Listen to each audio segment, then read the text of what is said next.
Bom dia a todos. Com grande alegria e muito entusiasmo que damos início ao 16º Congresso Brasileiro de Professores de Espanhol. Sejam todos bem-vindos e desejamos que seja muito proveitoso e que todos desfrutem muito de todo o que vai suceder. Antes, para essa cerimônia de abertura, nós gostaríamos de convidar para compor a mesa o presidente da Associação de Professores de Espanhol do Estado de São Paulo, o professor Fábio Barbosa de Lima.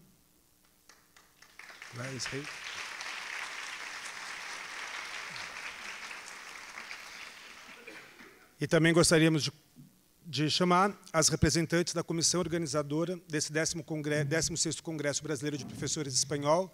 Esse congresso está sendo promovido pelas associações de professores de espanhol dos diversos estados brasileiros e está sendo organizado pela PESP, Associação de Professores de Espanhol de São Paulo, pela Universidade Federal de São Paulo, a Unifesp, e pela Universidade Federal de São Carlos, a UFSCar. E para representar essa comissão organizadora, eu convido para compor a mesa a professora doutora Andréia dos Santos Menezes, da Unifesp.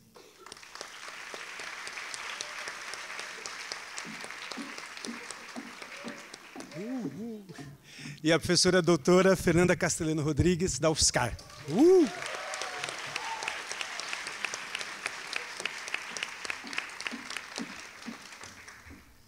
Convido ainda para compor a mesa a professora doutora Débora Morato Pinto, representando o magnífico reitor da Universidade Federal de São Carlos, o professor doutor Targino de Araújo Filho. A professora é pró-reitora de pós-graduação da UFSCar. Feitos os trâmites legais, passo a palavra, então, ao professor Fábio. Bom dia. Em nome da gestão da Associação de Professores de Espanhol do Estado de São Paulo, damos as boas-vindas ao 16º Congresso de Professores de Espanhol e ao primeiro Simpósio Nacional de Professores de Espanhol em Formação e cumprimentamos a mesa na pessoa da professora doutora Débora Morato Pinto, pró-reitora de pós-graduação, representando o magnífico reitor da Universidade Federal de São Carlos, professor doutor Targino de Araújo Filho. Aproveitamos para agradecer a gestão 2012-2014 da APESP, na pessoa da professora mestre Larissa Locolesi, que conduziu a organização desse evento no estado de São Paulo, e ainda as instituições que organizaram este evento, a UFSCar, aqui representada pela professora doutora Fernanda Castelhano Rodrigues, e a Unifesp, representada pela professora doutora Andréia dos Santos Menezes. Sejam bem-vindos.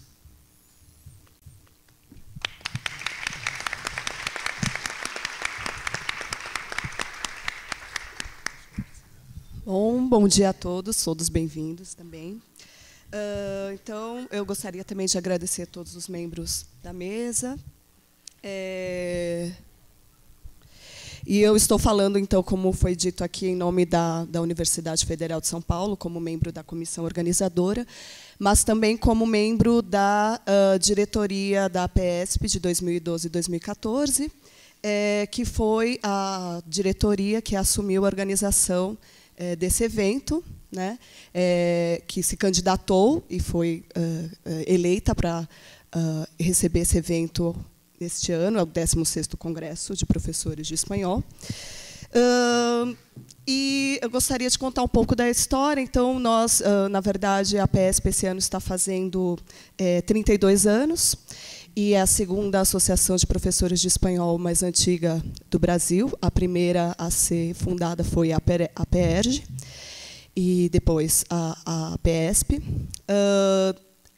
Esse evento, o primeiro congresso, aconteceu na PERJ, porque foi a primeira associação a ser fundada, e o segundo aconteceu justamente em São Paulo, e isso aconteceu há 30 anos atrás. Então, está fazendo 30 anos que a PESP recebeu o segundo congresso de professores de espanhol, que foi sediado na Universidade de São Paulo, na USP. Né?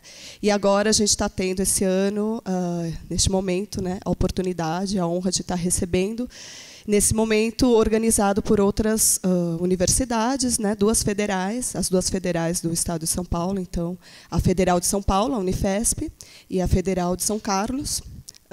Então, é uma grande honra para nós, depois de 30 anos, estar podendo receber novamente, sediar novamente o Congresso. Então, como eu disse, está sendo organizado por essas duas universidades e pela própria APESP, né? E nós gostaríamos, a comissão organizadora, eu em nome de parte da comissão organizadora, então gostaríamos de agradecer a todos os convidados que aceitaram fazer parte das mesas plenárias. Como vocês já estão aí com a programação na mão, então serão 3 mesas plenárias, a mesa de abertura de encerramento. Então, gostaríamos de agradecer a todos os convidados que aceitaram participar. Gostaríamos de agradecer as demais APs, né, as associações de professores de espanhol brasileiras que ajudaram na organização desse evento.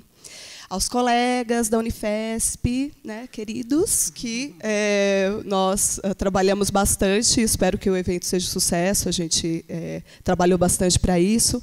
Então, os colegas da área de espanhol da Unifesp, os colegas da área de espanhol da UFSCar, especialmente a UFSCar no sentido de que recebeu fisicamente, né, nos está recebendo aqui, então tem toda essa questão logística que eles estão organizando, e também aos monitores, né, queridos monitores, tanto da Unifesp como da UFSCar, que estão trabalharam antes, estão trabalhando bastante, vão trabalhar depois também, né, dos certificados, ainda vamos ter bastante trabalho aí pela frente.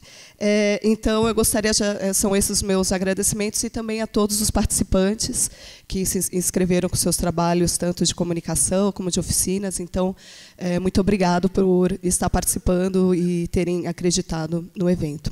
Obrigada.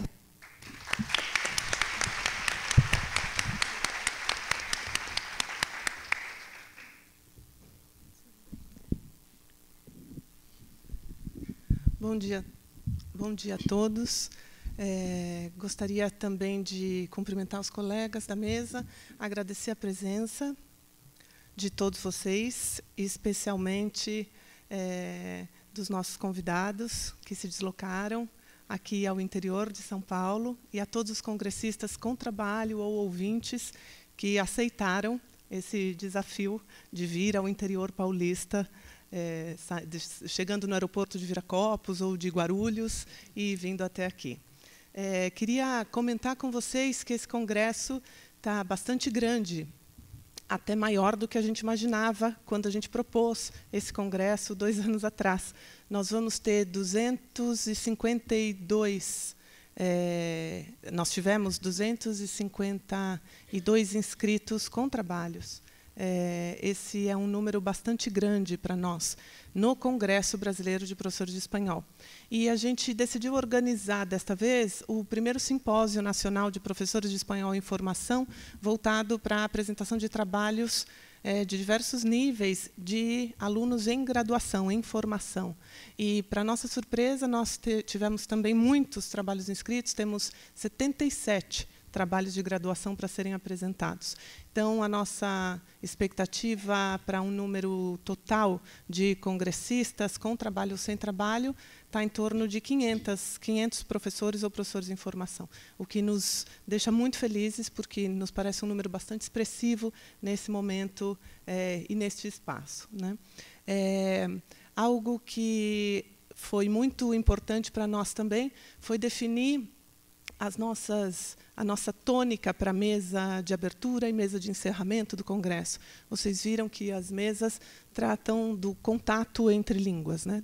do espanhol em contato com outras línguas nos espaços em que ele circula.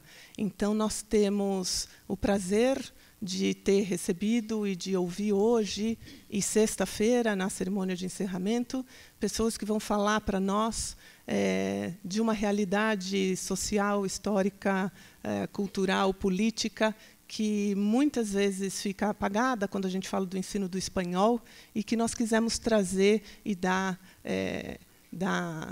destaque para essa realidade da circulação das línguas, né? Então, a gente espera que este aprendizado seja nessas mesas e nas discussões que nós vamos ter em torno dessas mesas, vá muito mais além do que o espanhol, né? Nós vamos falar de línguas e de pessoas, né? Agradecer muito os que apoiaram financeiramente o evento, a CAPES, a FAPESP, e nós tivemos o apoio também da PROEX, o FISCAR, a nossa Pró-Reitoria de Extensão, e agradecer muito também a parceria dos amigos da Unifesp, a gente trabalhando a 250 quilômetros de distância uns dos outros, mas o trabalho foi sempre muito bom. E desejo a todos, claro, ótimos trabalhos no nosso congresso e que sejam dias de muita reflexão e que essa reflexão dure para sempre.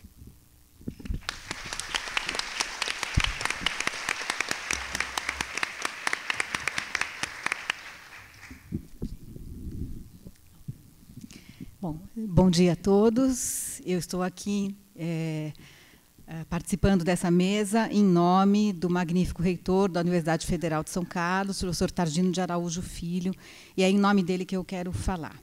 Eu queria dar boas-vindas a todos os participantes desse 16º Congresso dos Professores de Espanhol e o Simpósio dos Professores de Espanhol em Formação. Queria, em primeiro lugar, parabenizar a comissão organizadora, né, dizer que é um belo trabalho de organização, já pelo número de inscritos, pelo público que está aqui, já dá para ver que o evento é um sucesso, né? E dar boas-vindas aos convidados, tanto do Brasil quanto internacionais. Dizer que a Universidade Federal de São Carlos tem muita alegria em receber todos vocês, e espera que vocês possam desfrutar muito desse período aqui na universidade e na cidade, e do nosso campus e da nossa organização aqui. Mas o mais importante que eu tenho para dizer para vocês é a respeito da importância, né, do trabalho de ensino, formação de professores em espanhol, ensino de espanhol, pesquisa sobre o ensino de espanhol, né, sobre a língua espanhola. Porque não existe universidade forte sem um trabalho forte na área de línguas, né? A UFSCar, muitos de vocês não conhecem essa história, mas ela é uma universidade que se construiu, principalmente no seu início, na sua história, com a área de engenharia, a área de ciências exatas. E foi a partir dos anos 90, e com um grande aporte nos anos 2000, que a área de humanas cresceu significativamente, né? Então, isso é muito parecido com a Unifesp, só que a Unifesp começou com a medicina e as humanas são até mais recentes, né? E aí isso isso confere ao trabalho com línguas, ao trabalho de ensino, pesquisa e extensão com línguas, um papel ainda mais relevante, né? Então, nesse sentido, eu quero salientar a importância desse evento, né, e do trabalho do Departamento de Letras, do pessoal da área de espanhol, para muitas coisas na universidade. Especificamente, para um momento que as universidades de ensino e pesquisa, especificamente as que têm programas de pós-graduação, né, o momento que essas universidades está passando é um momento que todo mundo ouve falar sobre a internacionalização. E tem um episódio que eu só quero comentar brevemente aqui com vocês em relação à internacionalização das universidades, que é uma palavra de ordem quase hoje, e que é muito importante aqui, muito caro a nós aqui da UFSCar. Os reitores das universidades federais têm o seu próprio sindicato, a sua própria associação. Ela se chama Associação dos Dirigentes de Instituições de Ensino Federais, a ANDIFES, né? Associação dos Reitores das Federais.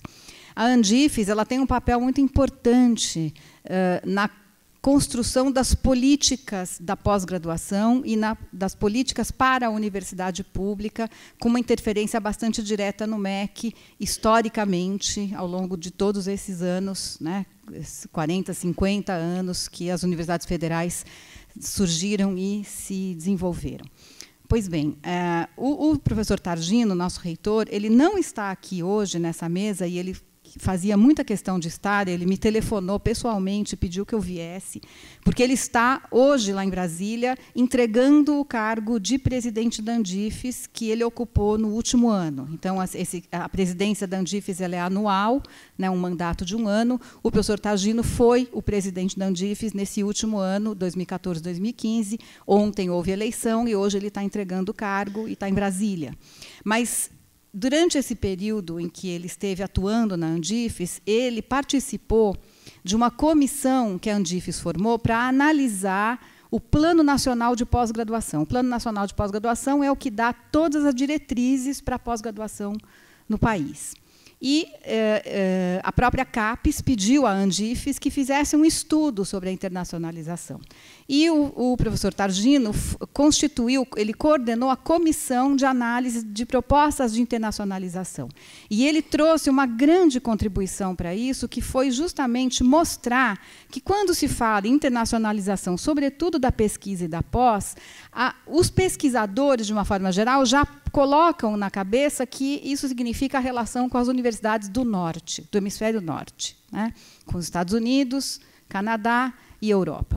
E essa comissão da Andifes fez um estudo para mostrar como existia ainda uma larga margem e uma importância muito vital do aprimoramento da cooperação acadêmica sul-sul, que seria a América Latina, entre ela, a América Latina e a África, né?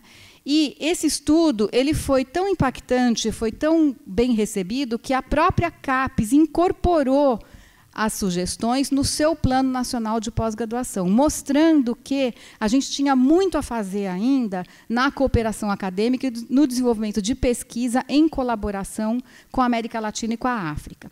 Nesse sentido, o ensino de espanhol e a pesquisa em relação à língua espanhola ganham mais importância ainda, né? E é isso que a UFSCar considera que é fundamental, e é por isso também que, já há algum tempo, um grupo de professores do Departamento de Letras, coordenados pela Fernanda, que está aqui do meu lado, desenvolveu um projeto da implementação de um Instituto de Línguas na UFSCar, que a gente, pouco a pouco, um sonho que, pouco a pouco, a gente vem tornando realidade, que esperamos poder estar implementado, pelo menos até o fim de 2015. Né? Então, isso eu só queria dividir isso aqui com vocês. Eu sei que, se o Targino estivesse aqui, ele estaria falando exatamente isso para vocês. Então, nesse sentido, eu quero realmente parabenizar a organização desse evento e dizer que é uma honra para a UFSCar estar sediando esse evento nesse momento, por todas essas questões que eu estou colocando e outras mais. Então, eu desejo uma ótima estadia para vocês, muito sucesso e muitas realizações aí para as pesquisas e trabalhos de todos os professores de espanhol. Muito obrigada.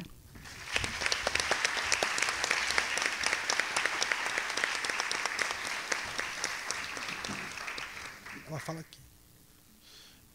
Bom, e para finalizar, então, essa cerimônia de abertura, eu gostaria de convidar a professora doutora Laura Jesus de Moura e Costa, representando a Associação de Professores de Espanhol do Estado do Paraná, para fazer uma homenagem à nossa colega, a professora Terumi Couto.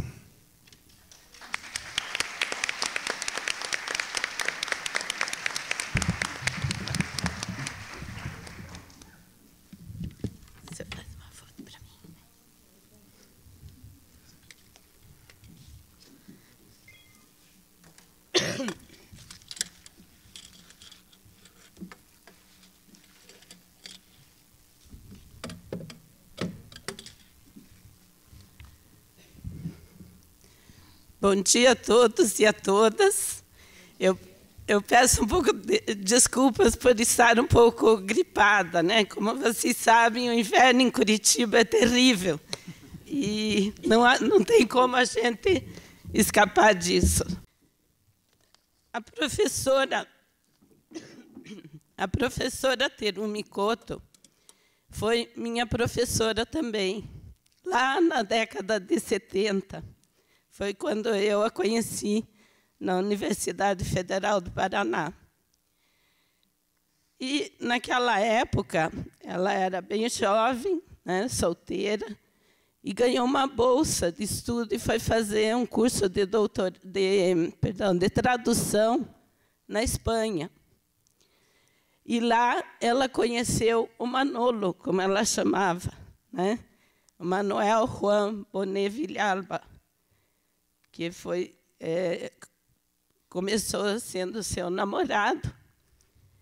Mas, nós estamos na década de 70, não existia celular, não existia internet, né? não existiam os meios de comunicação que temos hoje. Então, ela voltou para o Brasil, ela era professora da Federal e ficou lá fazendo o curso, terminou o curso, voltou para Curitiba, mas continuou, né, se correspondendo com o Manolo. Então, foram mais de 2 anos de um namoro por correspondência, por correio, né? Era cartinha escrita por correio. Bom, mas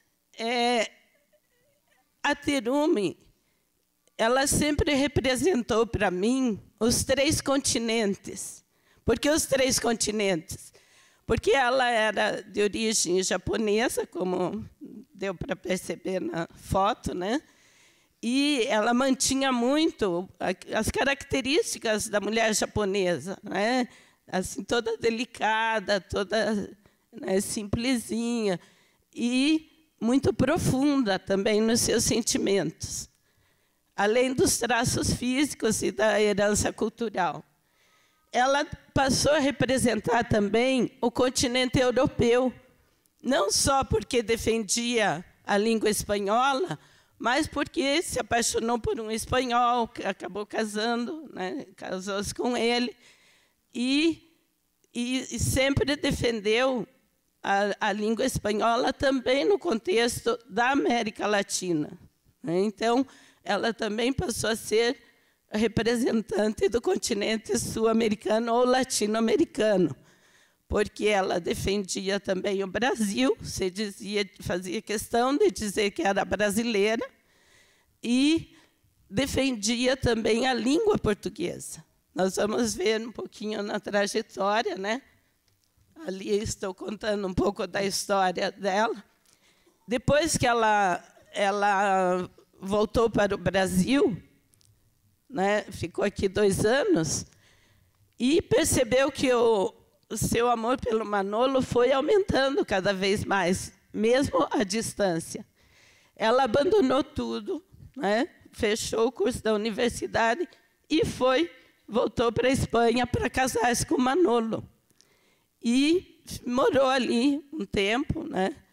Eu não tenho bem certeza, mas, para mim, eu acho que os filhos dela nasceram na Espanha, porque depois, quando eu a vi em Curitiba, os filhinhos, um casal de filhinhos já estavam grandinhos, 4, 5 anos. Então, eu tenho a impressão que eles nasceram na Espanha, mas não tenho bem certeza, né, desse detalhe.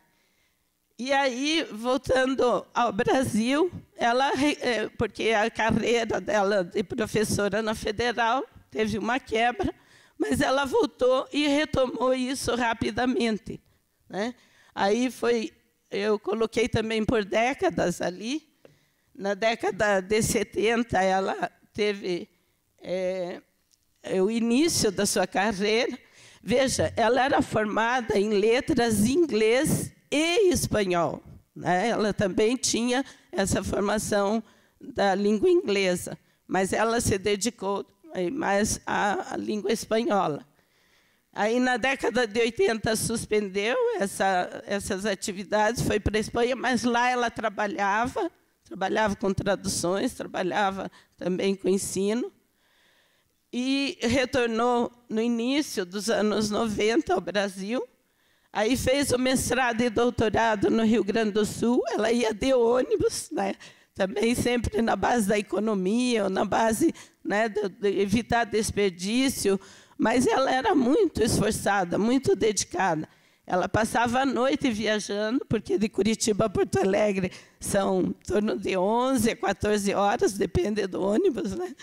Então, ela foi fazer o mestrado e doutorado Depois, ela voltou, né, ou já continuava em Curitiba, na Universidade Federal do Paraná. Ela assumiu a coordenação do curso de letras, depois também assumiu a vice-coordenação, e ela se dedicou à criação, ela foi diretora, foi mentora e criadora do CELIM. O CELIM é um centro de línguas e interculturalidade que a Universidade Federal do Paraná mantém aberto a toda a comunidade, que possibilita, né, também a aprendizagem de língua estrangeira à comunidade. E ela, sempre incansável como era, oferecia disciplinas nas férias para os alunos que quisessem cursar, né? Então, sempre se dedicando ao magistério. Ela deu uma grande contribuição e foi decisiva na criação da licenciatura de letras japonês em Curitiba, na UFPR. Também o ensino de língua portuguesa para estrangeiros. Ela lutou pela implantação da Associação das Universidades do Grupo Montevidéu, ali incorporando Uruguai, Argentina, Paraguai, Brasil, Chile, e ajudou na implantação do ensino do português no Paraguai e na Argentina. Ela contribuiu muito para a internacionalização da Universidade Federal do Paraná no Mercosul e foi uma grande incentivadora da interculturalidade. Ela tinha essa visão ampla dos povos, das culturas, né, e das línguas. Esta foto foi uma das últimas que ela fez com os colegas do departamento do curso de letras. Ela também muito amiga de todos ali, né? Fora da sala de aula, quem era Terumi Koto? Como pessoa, como taurina, né, que gosta de mexer com a terra, ela sempre cultivava suas plantinhas, desde temperos, né, para usar na cozinha diária. Seu esposo, o Manolo, era cozinheiro assim de primeira, né, então eles se somavam muito nisso. Cultivava flores e araucária, né, araucária angustifolia, que é o nosso pinheiro do Paraná.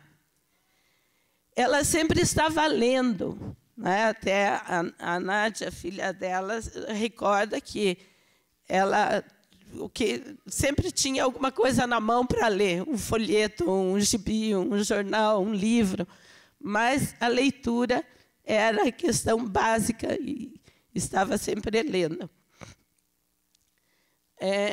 Quando ela saía pelo centro, ou caminhando ali por Curitiba, tem o calçadão, né, tem a própria universidade, sempre de mãozinha dada com Manolo. Então, uma atitude bastante romântica e expressando o carinho que os dois tinham, né, essa vivência que para ela foi fundamental, né, mudou a vida dela e ela dedicou a vida dela a esse amor que ela tinha por Manolo. Não importava o que estivesse fazendo, também ela parava para ouvir os filhos. Ela nunca deixava, espera, ela sempre dava atenção prioritária aos filhos. Desculpe. Mas era firme também em dizer não, em educar, em orientar, né, da melhor forma possível. E brincando também com seus filhos. Didática, né? Ela explicava o porquê das coisas. Não era. Isso eu acho que também faz parte da cultura japonesa, ou também da cultura de um professor, né? Não está reprimindo, mas sim explicando o porquê das coisas para a criança poder entender por que não fazer aquilo. Entre todas as lições, né, que ela deixou, como uma mãezona que era para todos os alunos, para seus próprios filhos, a Terumi valorizou sempre o sorriso e o abraço, né? Ela era, na sua quietude ali, de mulher japonesa, mas sempre sorrindo, sempre tratando as pessoas com educação, com cordialidade. No dia 22 de outubro de 2013, Terumi Koto Bonet Villalba faleceu, né? Ela era filha de Hajime Koto e Shiyu Koto, são japoneses, né? Ela tinha 64 anos e teve um infarto fulminante, né? Felizmente, não deu tempo de estar enterrado no cemitério vertical em Curitiba. E o Manolo também, né, sentiu muito a perda da companheira. 8 meses depois, também veio a falecer em Curitiba, 29 de junho de 2014. A Terumi também contribuiu muito com a Associação dos Professores de Espanhol do Estado do Paraná, né? E sempre esteve participando dos encontros de professores de espanhol.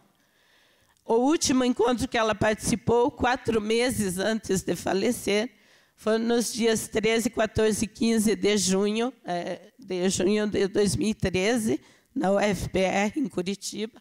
Inclusive, a professora Deise, que estava coordenando, né? Ela estava por aí. Se depois quiser também me completar, né? Mas também estava ali com ela. Aí esse é o banner do Emple, né? Do encontro.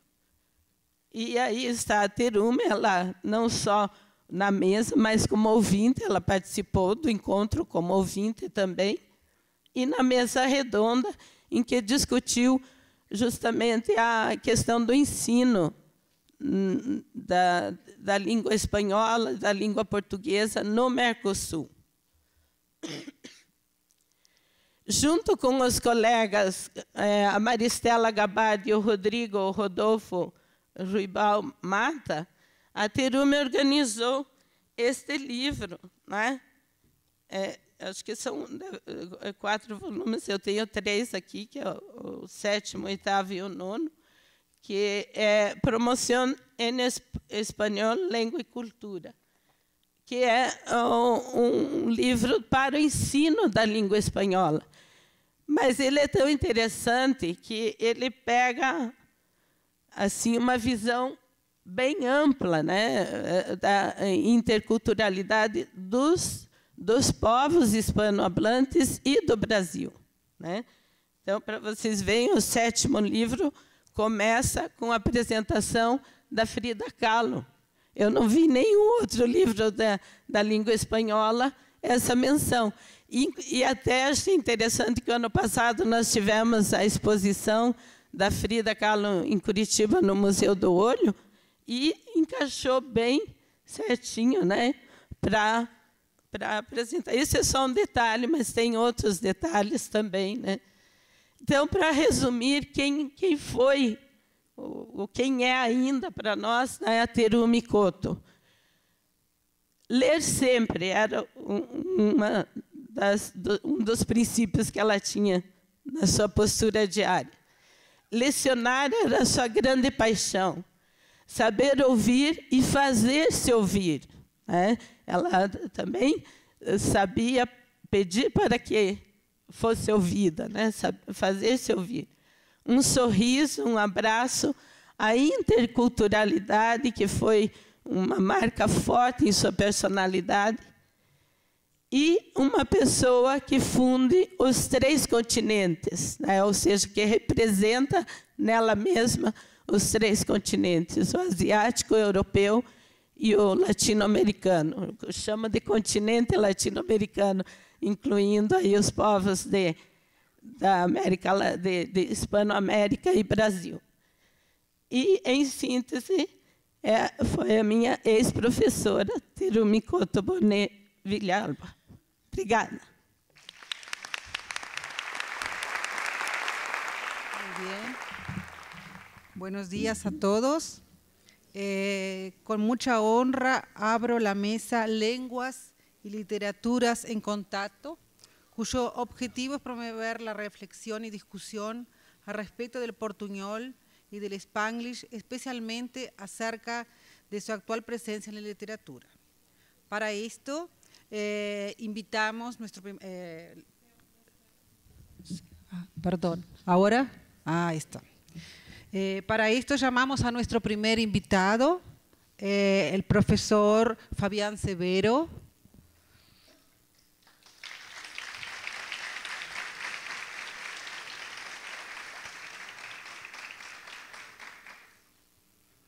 El profesor Fabián Severo es un poeta uruguayo de la ciudad fronteriza de Artigas, profesor de lengua española y sus literaturas y coordinador de talleres de escritura en la ciudad de Montevideo, en Uruguay. El profesor comienza a publicar sus poemas en diversos libros colectivos en 2005. En 2010 publica su obra inédita Noite no Norte, poemas en portuñol, de la editora del Rincón.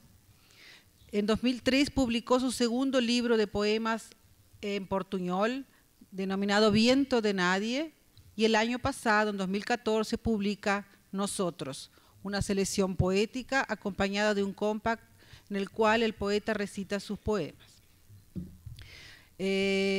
Para mediar la discusión, la reflexión, vamos a llamar entonces ahora a nuestra querida profesora, conocida por todos, doctora Neide Maya González, de la Universidad de San Pablo.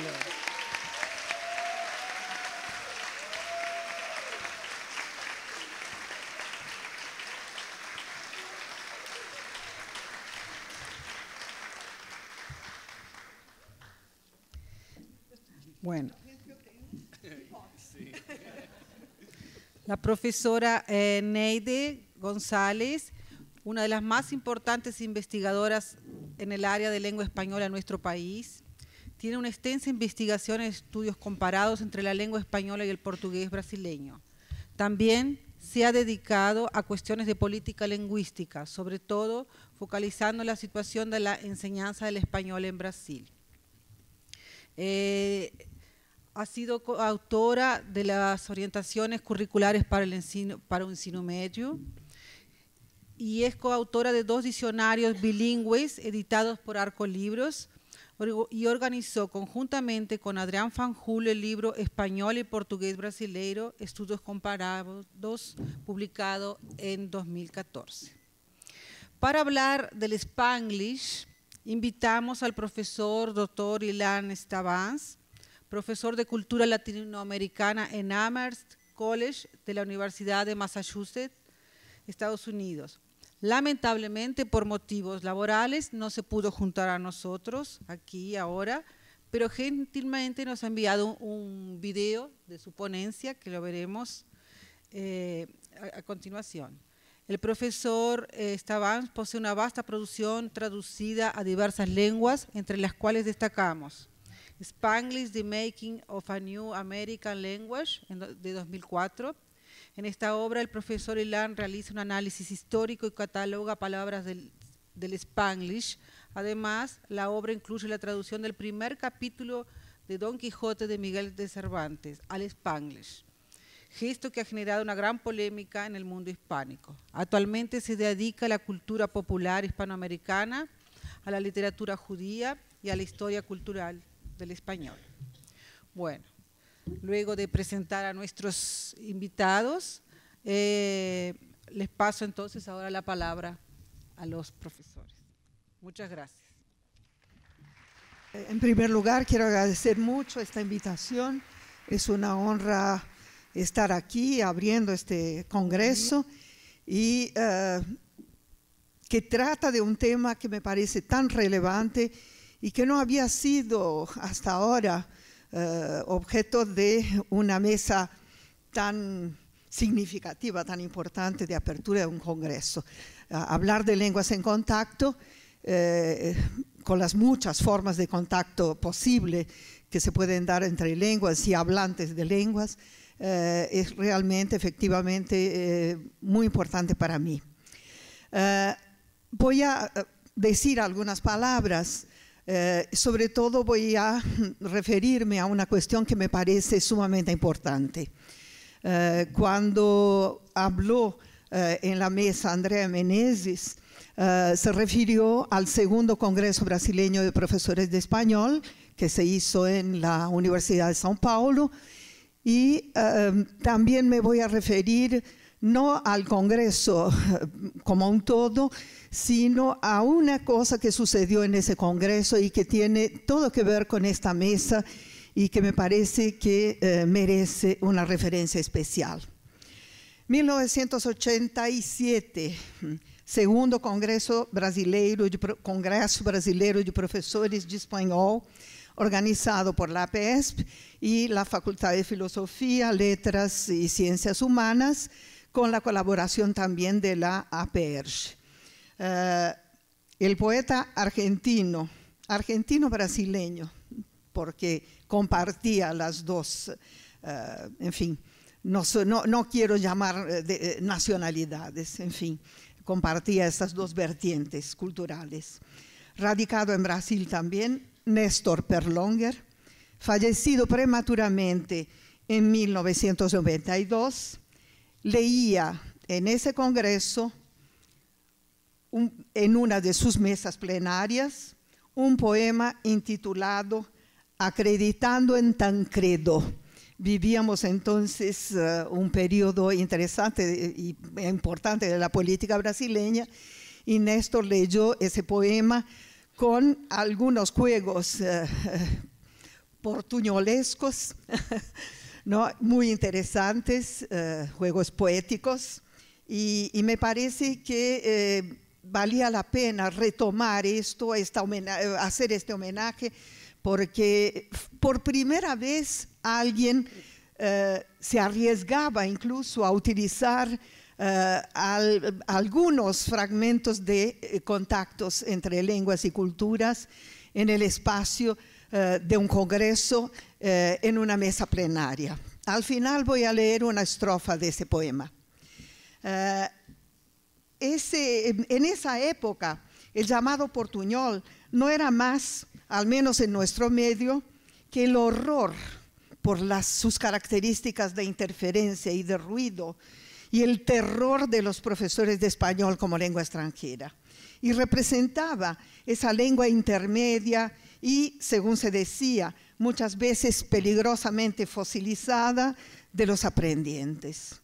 Evidentemente, el poeta jugaba con los posibles valores de acreditar en portugués y en español, y de otros tantos términos que usa en su poema, mostrando ya los movimientos de acercamiento y distanciamiento entre esas dos lenguas, que no son dos, sabemos que son muchas, que ya lo habitaban y que ya sabía aprovechar poéticamente.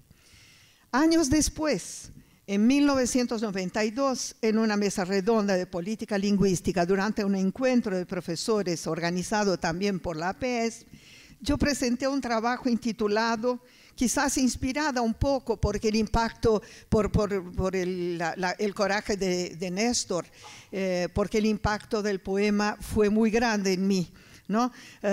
Presenté un trabajo que se llamaba ¿Y qué hacemos con el portuñol? O duela a quien duela, utilizando algo que había dicho el entonces presidente Fernando Collor de Mello y que causó muchos, en fin, muchos escándalos, ¿no? Decía, ¿y qué hacemos con el portuñol? O duela quien duela, viva la cueca cuela. Está publicado en una revista de la PESP. Ya apuntaba entonces en ese trabajo algunas semejanzas y diferencias entre las lenguas resultantes de procesos de contacto. Los pidgins, los code switching, los criollos, hablaba un poco de todas estas cuestiones. Y las que caracterizan la producción extranjera, en las que algunos procesos semejantes a los que se producen en los pidgins también se dan. Sobre el español de los aprendientes, muchos trabajos se hicieron. Yo misma empecé, hice mi doctorado y después dirigí muchísimos trabajos hechos a partir desde esa perspectiva, es decir, que en el que se considera la producción extranjera teniendo en cuenta las situaciones de contacto y teniendo en cuenta que entran en contacto dos lenguas y evidentemente dos culturas o muchas más incluso, ¿no? Muchos trabajos más se hicieron contemplando varias áreas hablando mucho de los errores de los que, digamos, a veces los profesores no podemos huir mucho sin pensar en esa otra vertiente, esa otra forma de ver el resultado o los resultados del contacto entre lenguas y entre hablantes de lenguas, evidentemente, ¿no? En ese trabajo yo decía una cosa que repito aquí. En aquel momento el trabajo fue del año 92.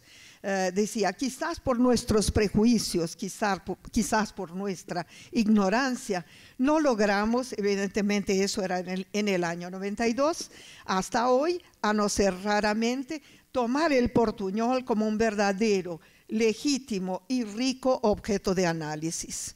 Eso ya aparecía en el año 92. Perlonger, o sea, Néstor Perlonger, el poeta, antropólogo, en fin, una persona con una formación muy amplia y muy rica, a su vez, seguiría no solo utilizando el portuñol o el tema del portuñol en su producción poética, sino que seguiría reflexionando sobre el portuñol en sus ensayos.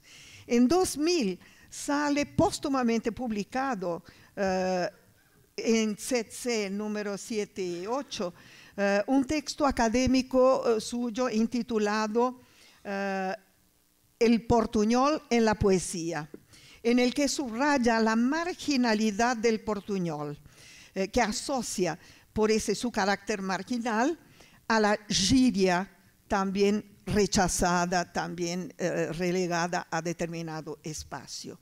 Lo clasifica magníficamente al portuñol como una travesura del idioma frente a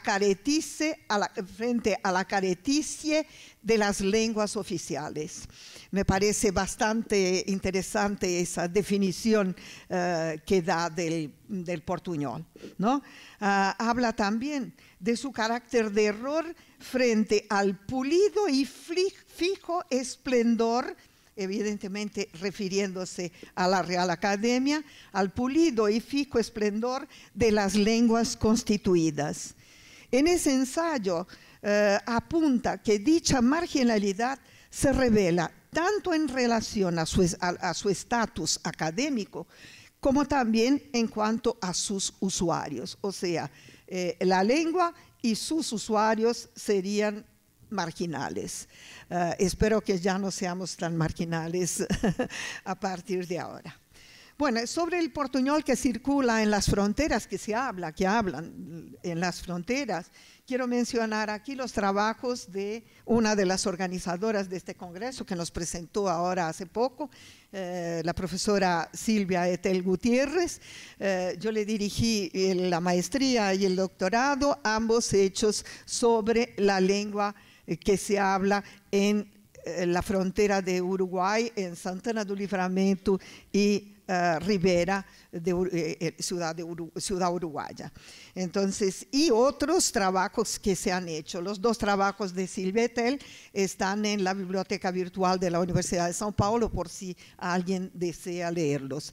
Y también les voy a recomendar que vean dos videoconferencias muy interesantes que se hicieron en el espacio de un programa en que la Universidad de São Paulo y nuestra área de español de la universidad, coordinado por las profesoras María Teresa Celada y Fátima Cabral Bruno, sobre la implantación del español. Produjeron varias videoconferencias, dos de las cuales hechas por la profesora Ana María Camblón de la Universidad Nacional de Misiones, que se llaman Habitar la Frontera. Muy interesantes y hablan también de esa experiencia fronteriza que evidentemente trae consigo la experiencia lingüística también. Bueno, yo quería simplemente terminar o decir algunas cosas sobre el tema del Spanglish, pero sobre el Spanglish no voy a poder decir mucho porque no es mi especialidad. Sobre el portuñol, en fin, dejo que hablen también con más profundidad y con más adecuación los que lo entienden más profundamente, y sobre todo dejo la palabra después al profesor Fabián Severo, al profesor y escritor Fabián Severo. Bueno,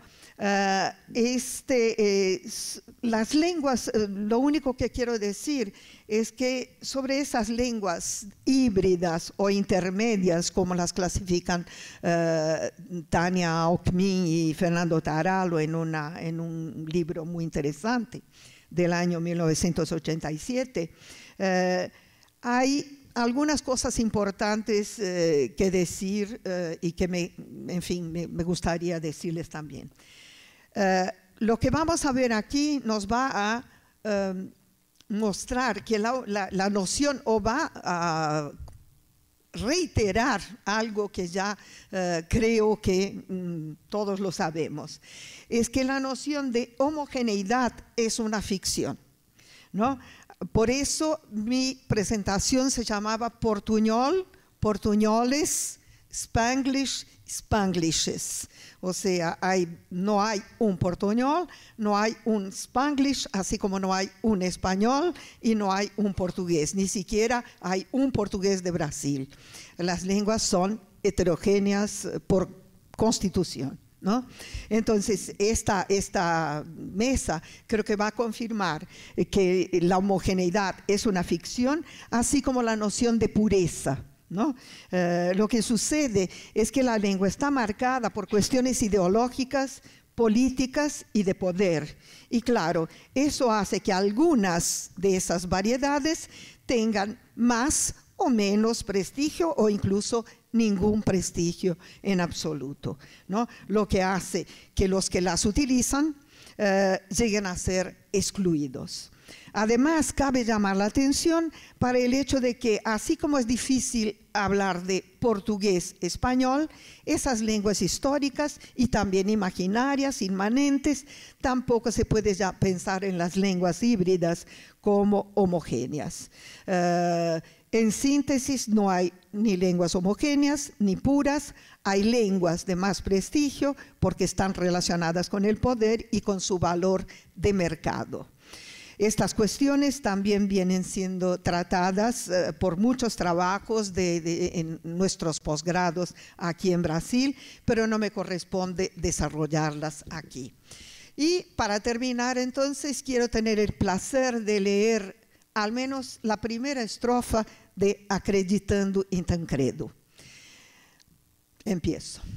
El que en la cuenta acredita del candidato amigable descubre cuando ya es tarde que se le ha ido la guita y que lo que le debían ya no puede cobrar, ni siquiera protestar por tamaña tropelía, apenas chuparse el dedo, porque todo lo he pasado acreditando en Tancredo. Ahora entonces los dejo chupándose los dedos porque seguramente querrán leer el poema que está en internet, lo pueden buscar, es fácil leerlo, ¿no? Chupándose el dedo, por lo tanto, de las ganas de escuchar todo el poema, que por suerte pueden leer ahí en internet, y les paso por fin la palabra a los conferenciantes invitados. Primero vamos a presentar el video del profesor Ilan, que no pudo estar presente, y después vamos a pasar la palabra al profesor y poeta Fabián Severo. Muchas gracias.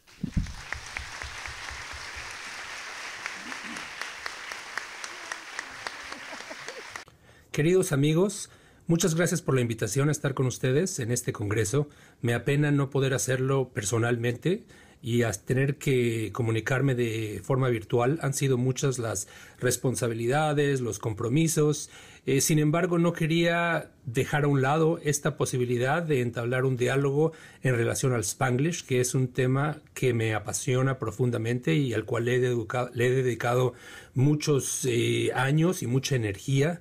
Es un tema crucial, creo, de importancia radical a nivel global. El Spanglish es el fenómeno que afecta de forma más sistemática el desarrollo tanto del inglés, aunque en menor escala, como del español en mucho mayor escala, porque estas dos lenguas se encuentran, se comunican, pero también se divorcian y se distancian en varias partes del mundo, pero sobre todo, obviamente, en los Estados Unidos.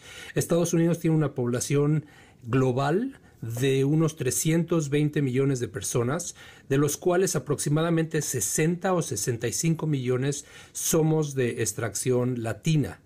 Es decir, somos una especie de nación dentro de la nación, una de las concentraciones más grandes de población de origen hispánico a nivel internacional. Hay más latinos en Estados Unidos que españoles en España, que venezolanos en Venezuela, incluso que canadienses en Canadá. Sin embargo, en Estados Unidos somos latinos o somos hispanos de extracciones muy diversas. Los mexicanos, los cubanos, los dominicanos, los colombianos, los venezolanos, los argentinos, etc.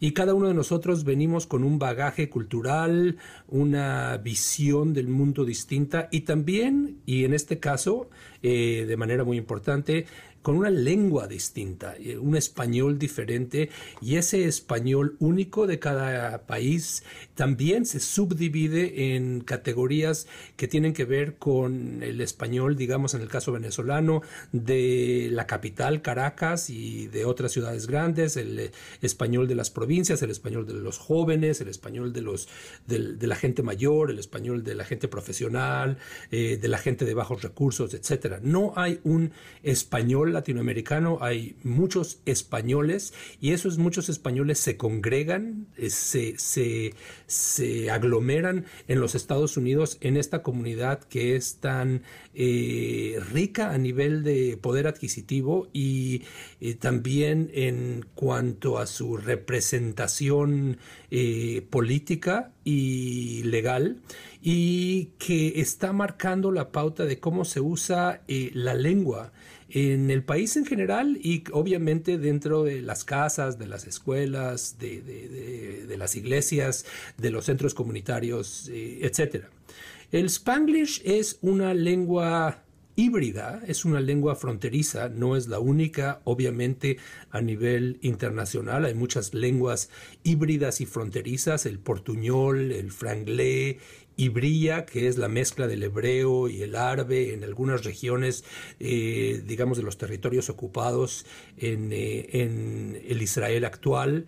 Es decir, hay muchos lugares en el mundo en los cuales dos lenguas estandarizadas, normativizadas, se encuentran y al hacerlo se contaminan, se yuxtaponen y generan algo nuevo, algo distinto.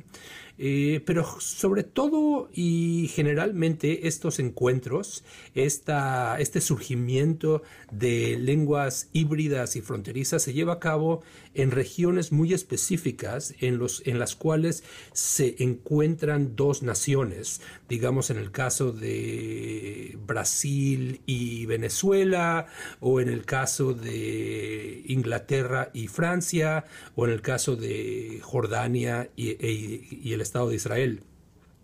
La diferencia con el Spanglish es que, a pesar de ser una lengua fronteriza, una lengua híbrida, es una lengua más allá de las fronteras y cuya hibridización se promulga y se proyecta a nivel nacional, de una costa a la otra, de la parte fronteriza entre Canadá y Estados Unidos y entre México y los Estados Unidos también. Es decir, que en lugar de existir exclusivamente en una frontera, viaja con los hablantes, con los Spanglish hablantes, de un lugar a otro, y la frontera en ese sentido se mueve se traslada. Y esa realidad constante de estar en el borde, en el eje, pero al mismo tiempo de estar en un centro de gravedad, porque es un centro comunitario en el cual la gente se puede comunicar en este idioma nuevo, en este idioma cruzado, genera la impresión de que el Spanglish está en todos lados y al mismo tiempo es de constante fluidez. Hay un filólogo judío importante del siglo XX que dijo en una ocasión que la diferencia entre un dialecto y una lengua es que el dialecto no tiene un ejército que lo defienda, mientras que la lengua sí. Se puede hablar de un ejército que defienda al inglés o que defienda al portugués o que defienda al español o al francés o al alemán, etc. Un ejército no solamente a nivel concreto, tanques, armas de fuego, soldados, etcétera, sino también un ejército a nivel metafórico, es decir, una fuerza nacional que respalde la existencia de una lengua, y porque la relación entre lengua y nación están íntimamente ligadas. Sin embargo, en el caso del Spanglish, que no tiene obviamente una propia bandera, que no tiene su moneda, que no tiene un himno nacional y que tampoco tiene un ejército que lo defienda, se ha llevado a cabo un fenómeno inquietante en los últimos 50 años, acaso más, y es que han surgido una serie de medios de comunicación de una vitalidad asombrosa, televisión, radio, internet, periódicos, que de cierta manera y de vuelta metafóricamente podrían catalogarse como un ejército. Hay más estaciones de radio en español en California, en el estado de California, en Estados Unidos, que en todo Centroamérica, pero el español que se habla en estas regiones no es en estas regiones de California no es un español puro, obviamente, o un español estandarizado, sino que es un español que puede definirse a partir de su fractura o de su contaminación, y es que es precisamente el Spanglish. No hay un solo Spanglish en los Estados Unidos, así como no hay un solo latino, sino muchos latinos que vienen de herencias y de nacionalidades distintas. Hay un Spanglish cubano-americano que se llama Cubonics. Hay un Spanglish dominicano-americano que se llama Dominicanish. Está el Nuyorican, que es el Spanglish de los puertorriqueños que viven sobre todo en el estado de Nueva York, sobre todo en la ciudad de Nueva York. Está el Pocho o el Chicano o el Pachuco o el Tex-Mex, que son variantes del Spanglish en diferentes partes del país, en Texas, en California, en otras partes del suroeste.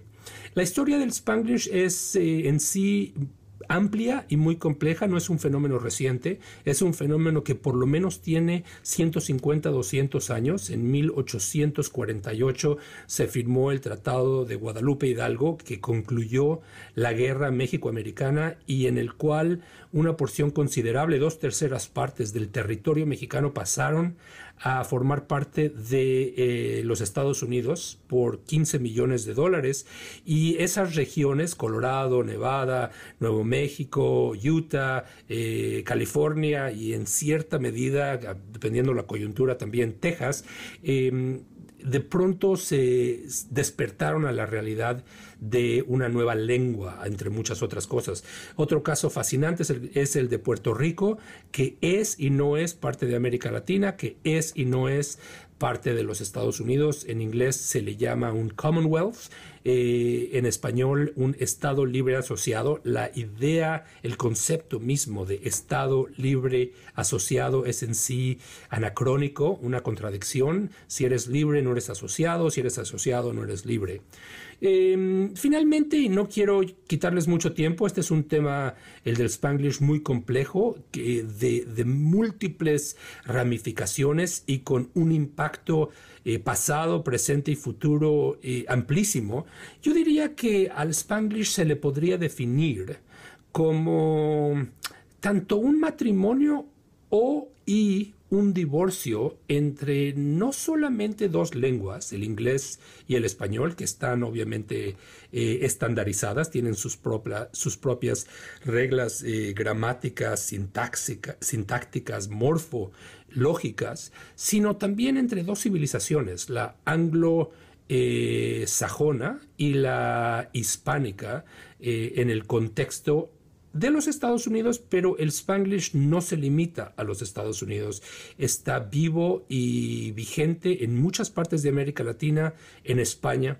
Probablemente algunos de ustedes se preguntarán en qué medida o de qué forma los brasileños, forman o no parte de esta dimensión muy amplia que es la latinidad en Estados Unidos, siendo que vienen de América Latina, pero que se comunican en una lengua distinta, y de qué forma también esta realidad del portugués tiene o no un impacto sobre el ejercicio constante del Spanglish en Estados Unidos. Y yo los invito a pensar, sin darles una respuesta muy concreta, que así como América Latina es una ficción que surgió en el siglo XIX para contrarrestar esa fuerza inmanente y todopoderosa que eran los Estados Unidos, ese imperio que se manifestaba ya como uno de los que organizaría al mundo en el siglo XX. En este contexto de América Latina, Brasil es territorialmente el país más grande, pero también es una especie de isla. Y a diferencia o a semejanza, en la realidad de los latinos en Estados Unidos, los brasileños, en cierta medida también los portugueses, forman parte de la latinidad, pero tienen su propia isla o su propia condición. Pueden comunicarse en Spanglish, a veces lo hacen en una mezcla de portugués e inglés, que excluye al Spanglish y que tiene un impacto muy limitado sobre el Spanglish en general. Esta mezcla del portugués y el inglés que no reconfigura al inglés y al español. En fin, sé que tendrán un congreso fascinante y que habrá otros ponentes que hablen sobre lenguas híbridas y lenguas fronterizas en diferentes partes del mundo, de América Latina en particular, y que serán muy sugestivas, muy provocadoras. Me hubiera gustado estar ahí con ustedes y poder participar en un diálogo más amplio. Espero que en un futuro cercano lo podamos hacer. Me encantaría volver a Brasil, uno de los países que más amo, y les deseo a todos ustedes good luck, mucha suerte, and have a happy dia. Tchau, tchau. Bom, entre a fratura e o divórcio, né, entre o matrimônio, a fratura e a contaminação, o matrimônio e o divórcio, vamos passar agora a palavra para o professor e poeta Fabián Severo, que nos vai falar sobre o portunhol. Bom dia. Vou ler para vocês un texto que escribí para ahora que se llama, le puse de título Portuñolando. En primer lugar, quiero agradecer la invitación de los compañeros del Congreso y de los colegas, estar acá entre compañeros de lengua. En primer lugar, quiero decir que es una alegría tener sido invitado para hablar en esta mesa de apertura, porque Brasil es también mi país. Eu sou brasilero y uruguayo. Crecí na frontera entre los dos países. Eu também moro num país tropical abençoado por Deus e bonito por natureza. Mas que beleza!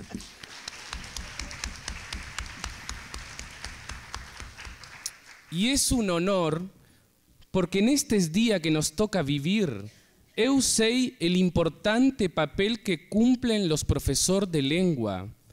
Estar entre ustedes va a me ayudar a pensar mis palabras y eso já é pouquinho de saúde, descanso na loucura.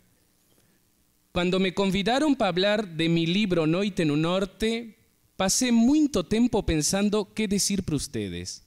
Al final, decidí compartir algunas reflexiones de lo que me tenía pasado en este camino de intentar me traducir a través de las palabras.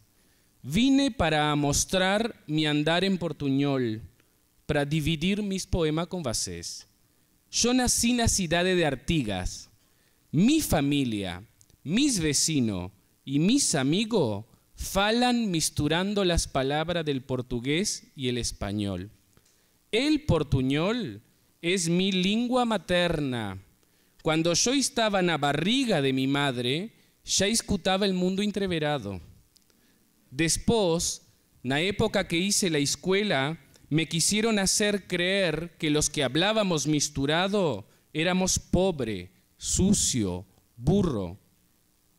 Yo no sé si el resto del mundo puede entender qué se siente cuando alguien dice que tus palabras no sirven. Es como si nos dijeran que nuestro corazón no presta y que para tener vida tenemos que botar uno nuevo. Las palabras son lo único que nos temo. Pensamos, soñamos, recordamos, sufrimos en las palabras. Y cuando viene algún dono da lengua a nos decir que tenemos que aprender a hablar como otros, que nuestra fala está mal, nos se miramos entristecidos porque si nos cambian las palabras, nosotros ya no vamos a ver ni qué somos. Cuando me mudé para Montevideo, empecé a sentir saudade de mis calles, extrañé mis vecinos, me faltaban los sonidos de la frontera. Empecé a recordar, mas mis lembranzas también venían en portuñol. Y como la tristeza no bajaba, empecé a escribir. Cuando recuerdo, cuando siento, cuando pienso, lo hago en portuñol. Después, intento pasar ese sonido que escuto en mi cabeza para el papel. Intento me traducir. Mas mi escritura también viene misturada. Para poder encontrar mi refugio en la literatura, para despertar en el sueño de mi ciudad, de mi frontera, necesito combinar las canciones de mis dos países. A veces estoy lembrando la tristeza que había en mi tierra y las palabras van saliendo una arriba de otra entreveradas. Hay días que intento enderezar ellas, mas no puedo. Empiezan a perder el olor, a quedarse en vida, puro oso sin carne morrendo en meus cadernos. Mas otras veces yo las dejo así, tortas. Y entonces volto a tener 10 años y ando descalzo en la calle corriendo con la Gabriela, ayudando a la María a arrancar la naranja, y me siento menos triste.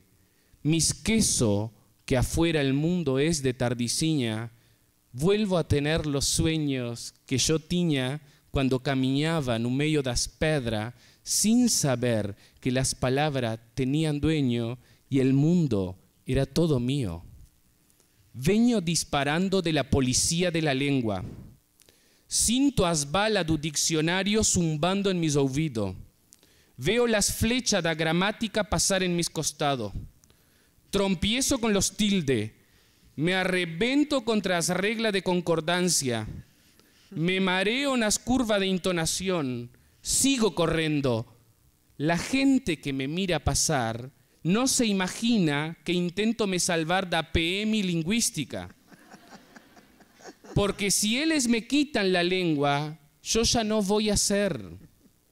Me escondo en un beco, siento que mi corazón está por explotar. ¿Dónde hay un lugar seguro que yo pueda proteger mis palabras?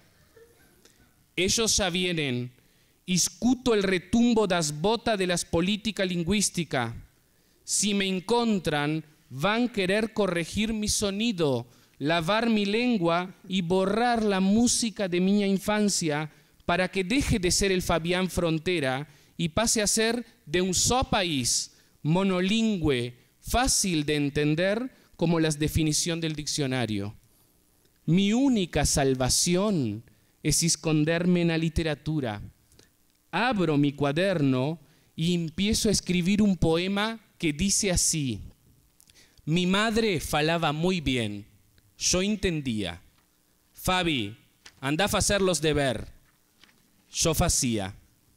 Fabi, traceme medio litro de leite. Yo tracía.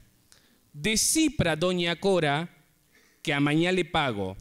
Yo decía, deja hizo gurí. Y yo deixaba. Mas mi maestra no entendía. Mandaba cartas en mi caderno, todo con rojo igualcito su cara, y asinaba embaixo. Mas mi madre no entendía.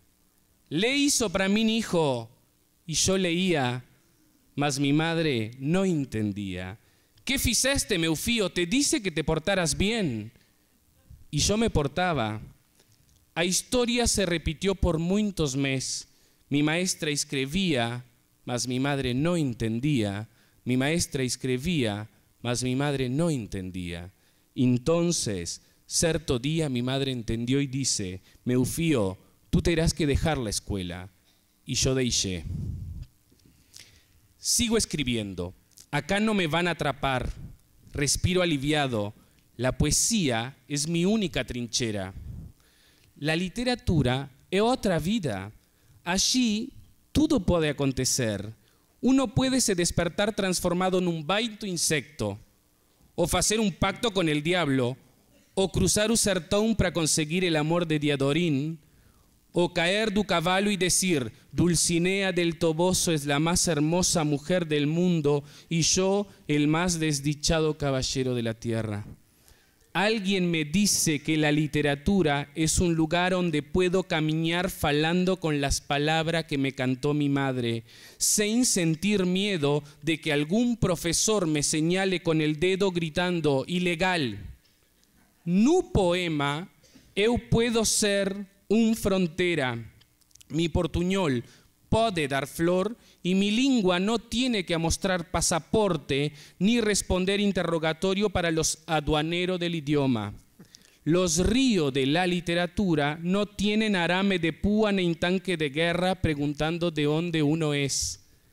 Mas los fiscal da lengua también quieren invadir mi refugio. Mandaron una profesora a me decir que no está de acuerdo con lo que yo hago en mis poemas. Y yo me pregunto, ¿cómo se hace para no estar de acuerdo con la literatura? Es como si un amigo me dijera que va a hacer una canción y yo grite para él, no estoy de acuerdo. Pobres fiscal, después de todos los años de estudio, no aprendieron la diferencia que hay entre un libro de poema y un manual de gramática. Ellos están enojados porque dicen que mis versos no respetan ninguna regla, que mis palabras están tortas, que mis plural son inciertos. Pobres fiscal, yo los entiendo, ellos no leen poema para se emocionar o se divertir, para odiar o extrañar, ellos leen para encontrar las normas que los van a ayudar a salvar un examen en la universidad. Escarban mis adjetivos, miden mis conjugación, pesan mi sustantivo para poderse recibir de comisario lingüístico. Pobres fiscal, leen literatura para estudiar lengua, desarman los cuentos para encontrar las preposiciones, memorizan los versos para descubrir los modos verbal, asesinan las novelas para encontrar un pronombre. Pobres fiscal, para ellos la literatura es solo un depósito de palabras. Yo pregunto pros donos das palabras, ¿en qué lengua falamos los frontera? ¿Na lengua que nos enseñaron na escuela o na lengua que nuestras madres nos cantaba antes de dormir? Materna viene de madre. Do idioma materno son las palabras do afecto, da ternura, da emoción. No puedo pensar ni narrar mi pasado sin ellas.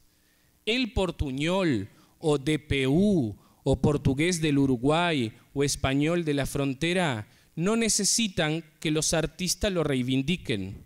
Es al revés.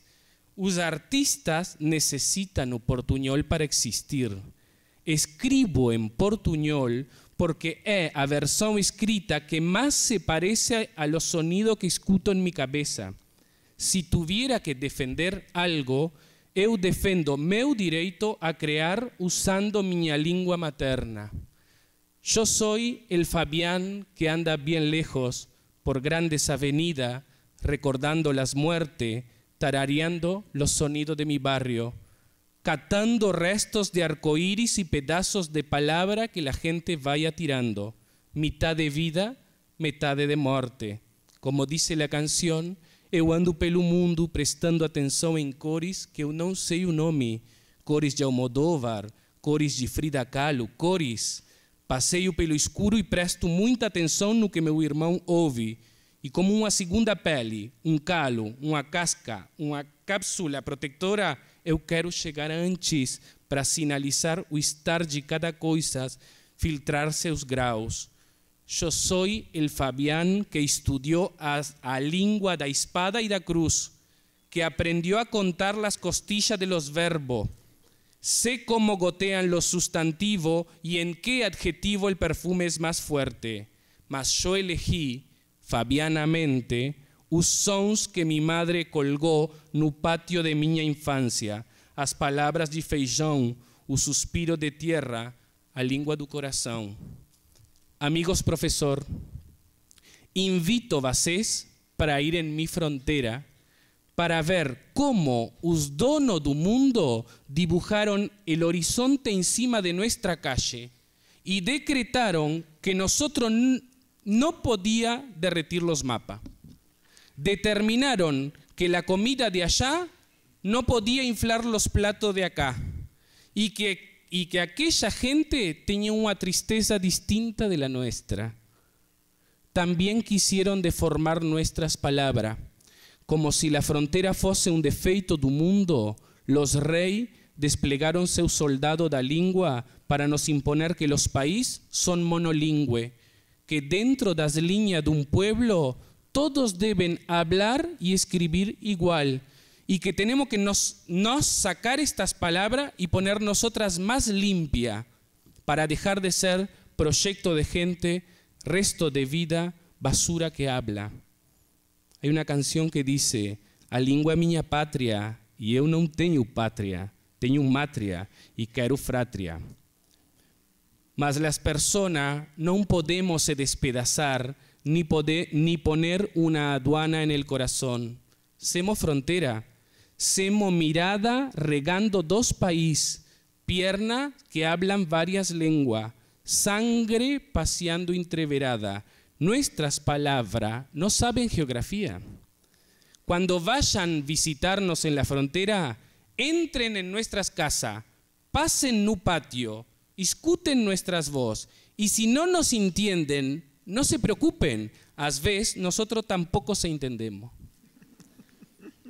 Eu não sei que es la frontera, tal vez seja varios lugares, una forma de mirar, una mancha en un mapa o un estuario donde la agua dulce del río se mezcla con la agua salada del mar y crecen los fronteras, esa especie de vida que no brota en otros lugares.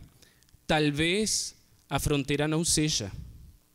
Somos un país tropical pero con frío, donde no sabemos qué tipo de tierra pisamos y el río es agridulce. No somos una definición, somos una nube de gente. Queridos profesor, cuando lleguen en mi casa van a comprobar que a pesar del olvido que nos quisieron pintar, del silencio que tuvimos que guardar, estamos despertando como un volcán que durmió en los siglos, pero que ahora empieza a toser. Y esa tos está entreverada con pedra do Brasil y fuego de Uruguay. Hay una canción que dice, tantas veces me mataron, tantas veces me morí, sin embargo estoy aquí resucitando, Gracias doy a la desgracia y a la mano con puñal, porque me mató tan mal y seguí cantando. Para terminar, quiero agradecer la gentileza de tenerme invitado y me gustaría pensar que un día los profesores van a ser hermano del hablante y no esclavo dos donos das palavras. Tal vez un día todos seamos a frontera mesma de un solo mapa, onde no haya que pasar aduanas para abrazar a una madre o responder interrogatorios para beijar un irmão, onde sonhemos una sola poesía. Eu sonho com un futuro onde la única língua seja la humana, porque ya no vamos a ser un continente, vamos a ser el contenido. Nós somos da frontera, como o sol que nasce ali, tras o eucalipto, alumeia todo dia em cima do rio e vai dormir lá, depois da casa dos Rodrigues. Da frontera como a lua, que faz a noite quase dia deitando luar nas margens del Quarém, como el viento que hace bailar las banderas, como a chuva que leva os ranchos deles junto com los nuestros. Todos nós somos da frontera, como esses pássaros voando de lá para aqui, cantando um idioma que todos entendem. Viemos da frontera, vamos para a frontera, como os avós e nossos filhos, comendo o pão que o diabo amassou, sofrendo neste fim de mundo. Nosotros somos la frontera, más que cualquier río y más, mucho más que cualquier puente. Muchas gracias.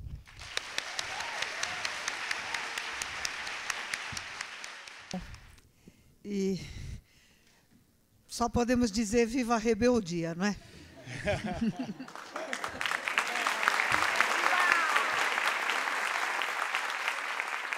Bom, muito bem.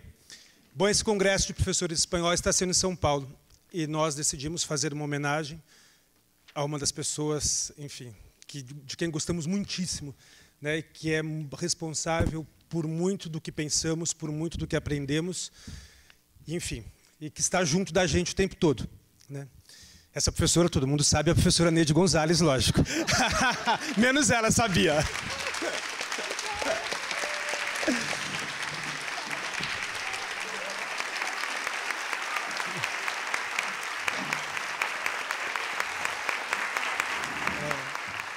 É um texto singelo, mas feito de coração, não é, para a professora Neide. Enfim, nós vamos ler o texto, né? Bom. Se é que, de fato, o danado do gato comeu o pronome, isso a gente até pode esquecer, e Freud há de explicar.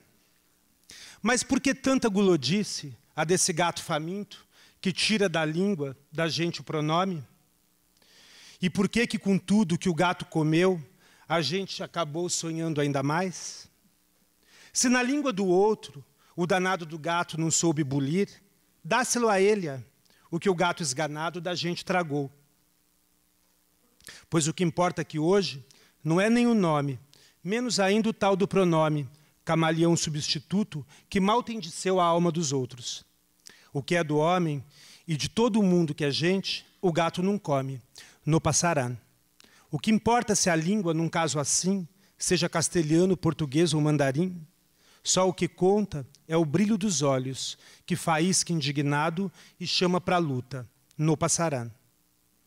O que é bem mais que pronome e que a gente festeja nesse dia feliz é esse brilho nos olhos, que já faz tempo contagia a gente.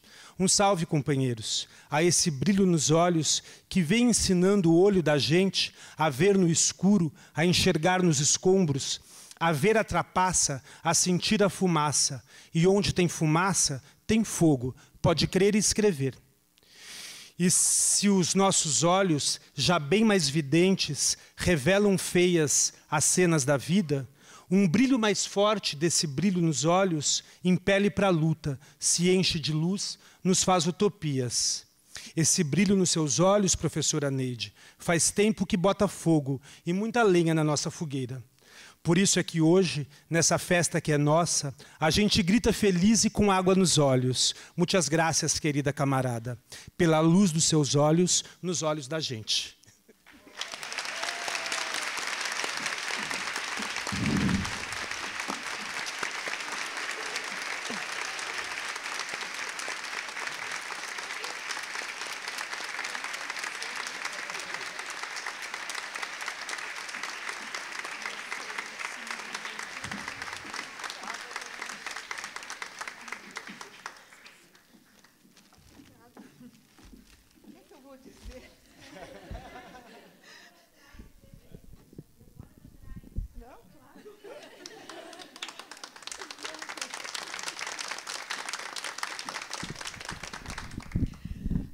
O Antônio me dizia hoje de manhã, quantos passaram, né? Quase todos passaram por mim, né? Enfim, daqui todos, evidentemente, não sobra ninguém, e provavelmente dali muitos. E realmente, bom, eu não sei nem o que dizer, vocês imaginarão que eu estou muito emocionada, porque eu não imaginava realmente isso.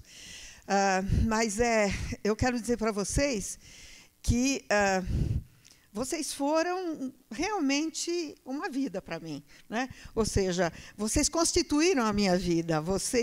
A troca com vocês foi das coisas mais importantes que me aconteceram efetivamente. Na tese dos pronomes, aquilo que eu colocava como, né, a dedicatória que eu fazia era aos meus alunos e à minha filha. Né?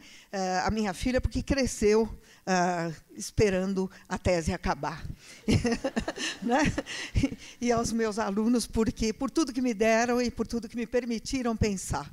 Então, bom, eu só tenho a agradecer a vocês, dizer que eu estou profundamente emocionada, jamais tinha tido uma emoção tão grande assim na minha vida, uma emoção feliz, né?